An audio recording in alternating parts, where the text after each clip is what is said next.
Sharon was looking for a place to rent, and she spent hours and hours looking through different rooms and apartments. The prices were way out of her budget. She felt like she would have to have a super high-paying job to even pay the rent, don't mind the cost of living on top of that. She kept looking at different houses, and there was a great choice, but that great choice came with an even greater price, and not greater as in value, but greater as in a very high price. She was about to give up when she had to look twice to see, was she seeing things, or were her eyes playing tricks on her from staring at the screen for so long. There was a really nice apartment complex in what looked like a lovely neighbourhood near where she wanted to rent. What caught her eye was rent a room and a living room plus use of swimming pool, entirely free in this beautiful spacious house in a beautiful neighbourhood.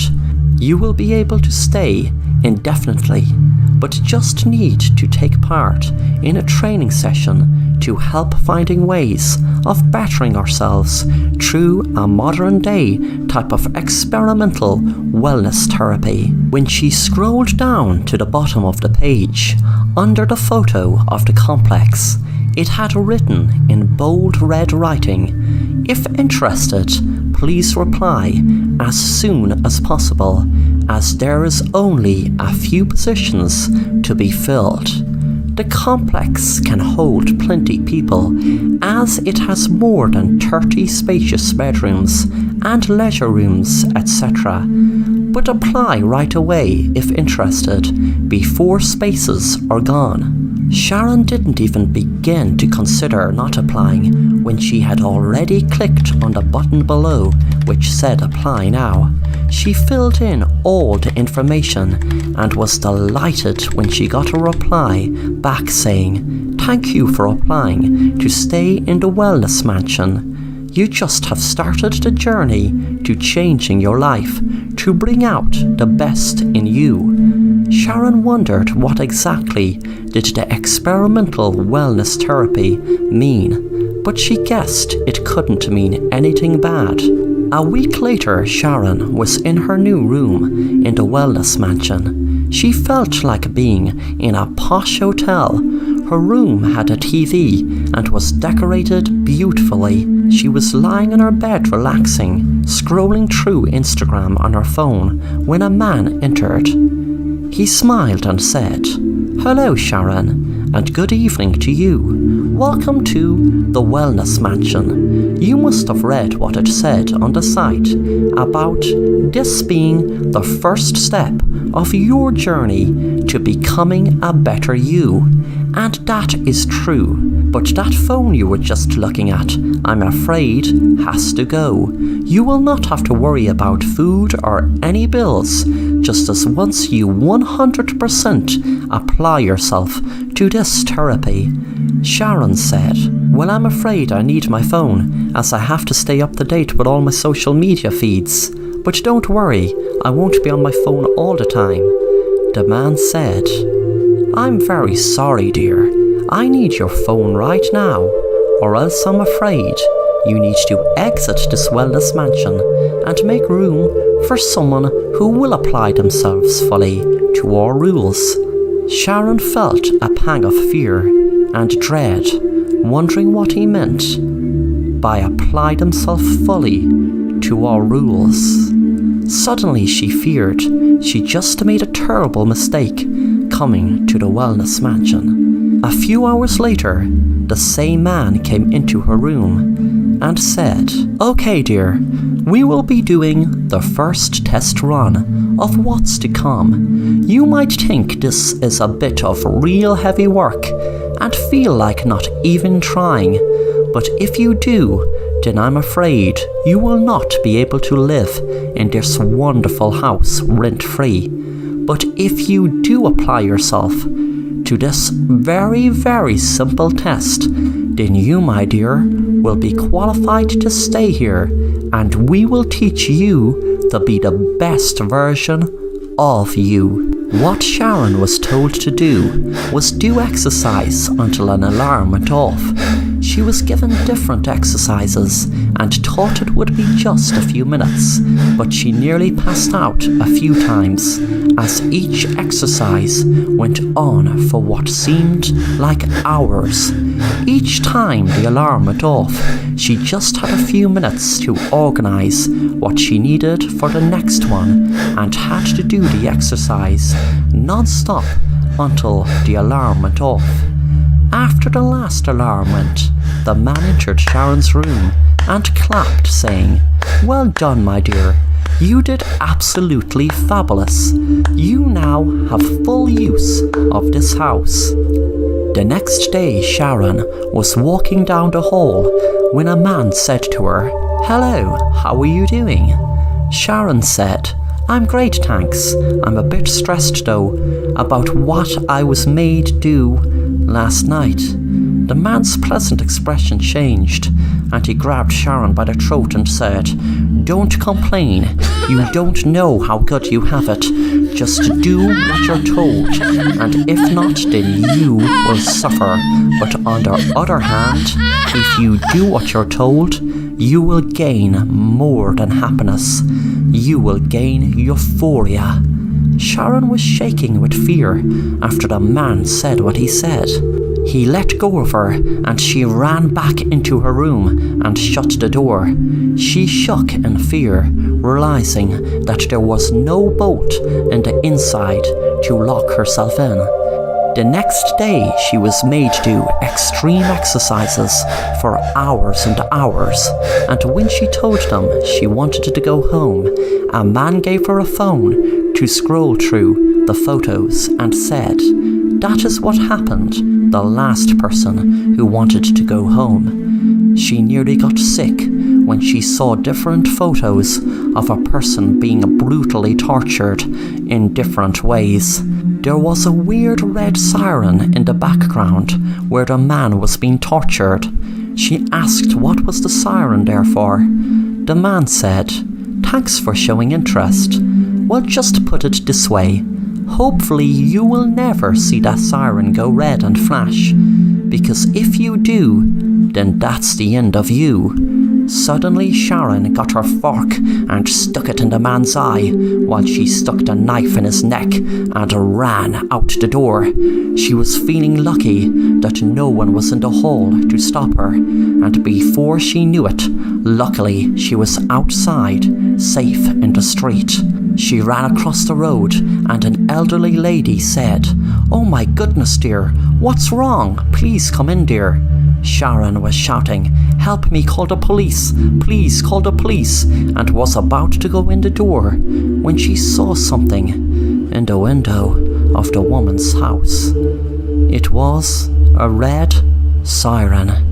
The man's words came flooding back to her. Hopefully she will never see the siren flash, because if she did, it was the end of her. Sharon had realized the woman must have been one of them.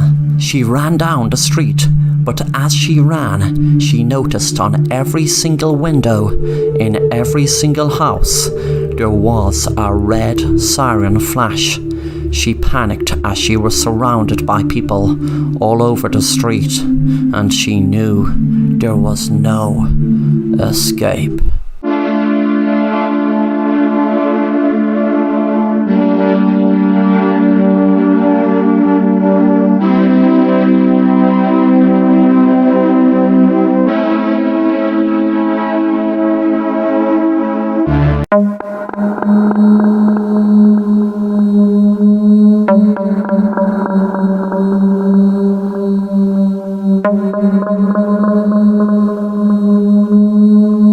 Jack was a criminal into all sorts of criminal activity. He was in court for so many different crimes. He spent 10 years in prison, but since he was released, he didn't get reformed. He just got better at not being caught for whatever crimes he committed. During his last court appearance, the judge had told him that if he keeps getting arrested, he will be put into prison for good. One night Jack was trying to rob a bank, but then it went horribly wrong and he ended up shooting a police officer. He knew it was the death penalty for capital punishment. While he was waiting on death row, there were several groups against the death penalty and wanting to ban it outright. He sat in prison writing and writing about his feelings, trying to pass the time. He had no access to the internet or newspapers, but still found out about the groups that were pushing for the death penalty to be banned. It was a prison warden on death row told him the first day it was finalized he would not be getting the death penalty. He would not be sentenced to death. He was relieved, but then felt even sicker, knowing he would be locked up in a prison for years and years until he finally died. He wondered how he would stay sane. To his surprise, one day, a man in a suit opened his cell and said to him, "Hello, Jack. My name is Terry. I am the head of New Beginnings. I am the leader of the group that has successfully banned the death penalty. You are the first person we are trying the alternate punishment out on. You just need to go through a quick operation and then you are free to go out into the outside world." Jack couldn't believe his ears and knew there must have been a catch. The next day he was lying in a room with doctors all around him, and when he woke up, the doctor said, "Hi Jack, your procedure is done and you are free to go." Jack asked what was the catch, and they told him, "You will see, but don't worry Jack, you won't be hurt and you won't ever get locked up again." When Jack left the room, none of the officers acknowledged him or said goodbye or good luck. When he was walking down the street, no one acknowledged him. It wasn't until he tried to make a phone call from when he was home he found something strange. No matter what number he rang or text he tried writing, nothing happened. He knocked at his friend's door. There was no answer. Suddenly his friend's car pulled up in his driveway, and Jack said, "They set me free," but his friend didn't seem to hear him. He didn't see him. And then he knew the new punishment for him not getting the death penalty was being immortal, invisible, and alone, with no chance of lifting an object to let anyone know he was there. He knew he was immortal because there was a voice inside his head told him. But that voice told him that now that he knows he will be alone, it also told him no matter what he lifts, he will think he lifted it. He will think he opened doors. He will think he threw glasses if that's what he done. But to anyone else, there will be no one or nothing there. Jack would be invisible, alone, and immortal.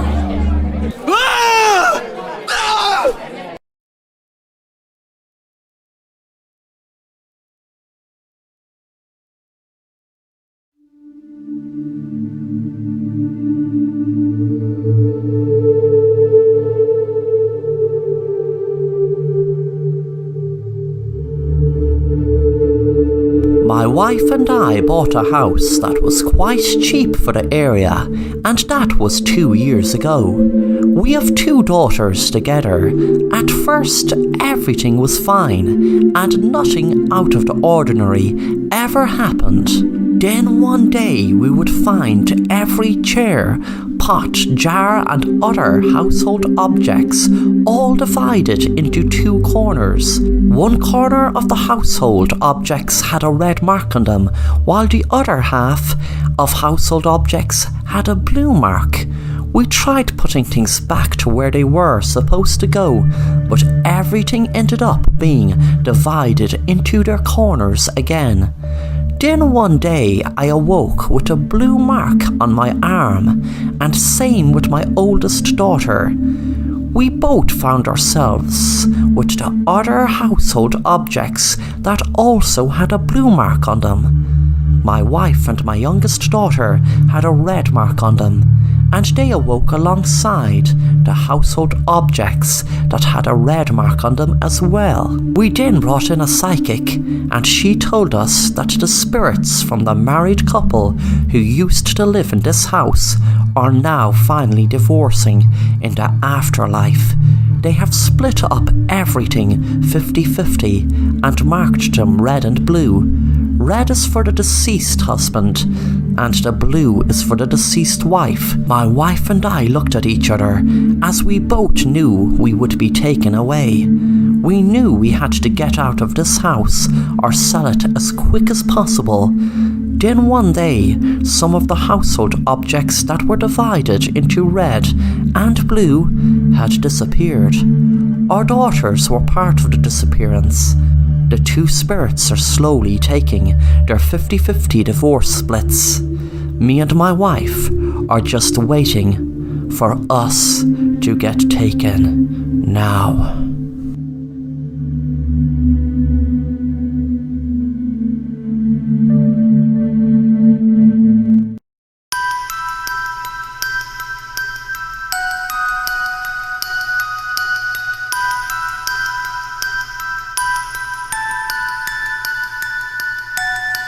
When Sarah was small, she used to always be afraid of the dark.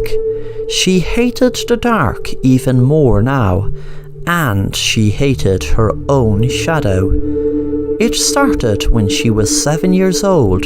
Her and her twin sister were in their room, and they borrowed a horror book from their mom. Sarah was spooking her twin sister Katie out by pretending there was shadows going to get her, and they were on the wall. Sarah realized that she could make shadows on the wall and spooked Katie out every time she turned around.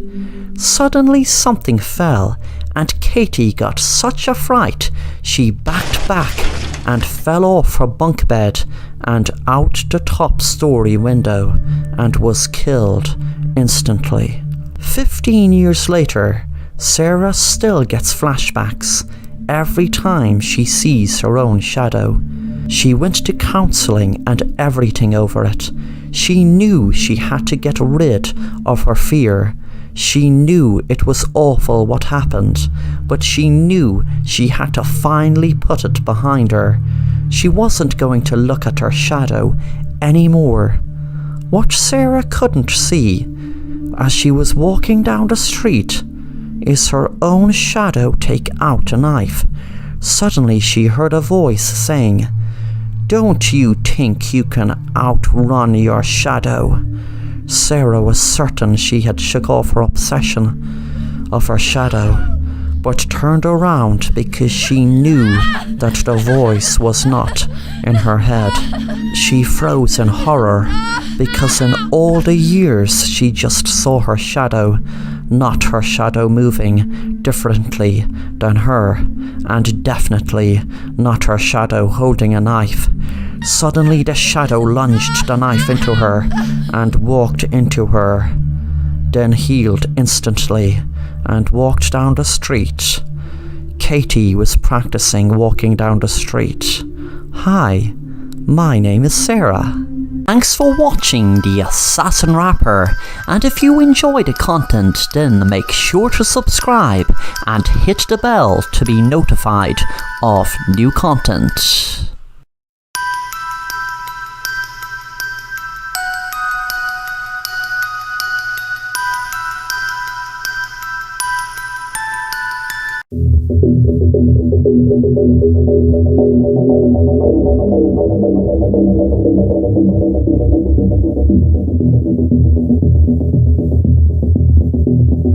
Mark was on his way to his psychologist for another appointment.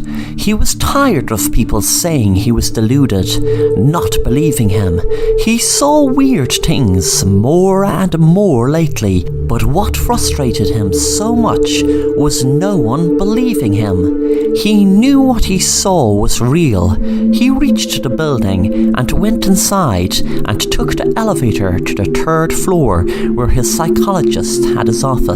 While he was in the elevator, he was thinking of what to tell his psychologist this week. In the office, Mark's psychologist spoke. "Oh, Mark, don't worry. We are going to get to the bottom of this. We just need to find out a few things about what happened in your past that might be causing these breaks in reality. I am going to show you a few drawings, and I would kindly appreciate if you told me what you saw in them, please." Mark's psychologist held up the first photo, and Mark looked at it for a few seconds, then said, "I see a dragon." Then he held up another. "And what do you see in this one, please, Mark?" Mark yet again took another few seconds to look at it, and then said, "Some kind of alien." Mark was getting impatient with this exercise. He saw many times in the movies, and he often wondered what it was in aid of. It was like it was just trying to find out, was the person crazy? And he knew he wasn't crazy. He knew he saw what he saw. The only thing is, why doesn't anyone believe him? He felt like if someone just believed him, maybe they would go away. His psychologist held up another photo.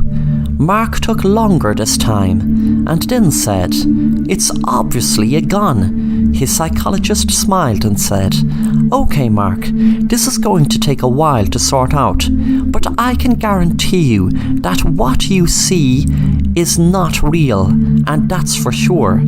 30 minutes later, the session had ended, and Mark had left the building. His psychologist felt strange. He felt kind of faint. Then he froze in fear when he saw a dragon fly into the room. Then what looked like an alien came into the room. He screamed out in horror, but before his receptionist could come into the room to see what was wrong, a gun floated in the air over to his head, and then the gun went off. When the receptionist came into the room, she screamed and called the police, telling them he had shot himself in the head. Mark wondered why his psychologist killed himself, but he was relieved. His visions had stopped.